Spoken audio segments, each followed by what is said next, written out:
In the Second Temple period, 500 BCE to 70 CE, the character of Job began to be transformed into something more patient and steadfast, with his suffering a test of virtue and a vindication of righteousness for the glory of God. The process of sanctifying Job began with the Greek Septuagint translation, c.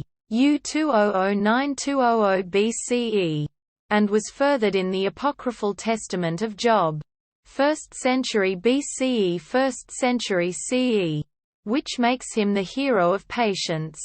This reading pays little attention to the Job of the dialogue sections of the book.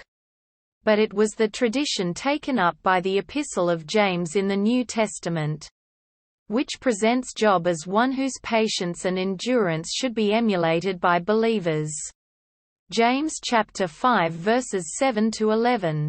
When Christians began interpreting Job chapter 19 verses 23 to 29, verses concerning a Redeemer who Job hopes can save him from God, as a prophecy of Christ, the predominant Jewish view became Job the blasphemer, with some rabbis even saying that he was rightly punished by God because he had stood by while Pharaoh massacred the innocent Jewish infants. Augustine of Hippo recorded that Job had prophesied the coming of Christ, and Pope Gregory I offered him as a model of right living worthy of respect.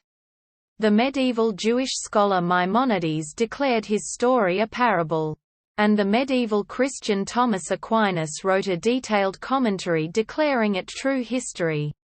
In the Protestant Reformation, Martin Luther explained how Job's confession of sinfulness and worthlessness underlay his saintliness, and John Calvin's interpretation of Job demonstrated the doctrine of the resurrection and the ultimate certainty of divine justice. The contemporary movement known as creation theology, an ecological theology valuing the needs of all creation, interprets God's speeches in Job 38–41 to imply that his interests and actions are not exclusively focused on humankind.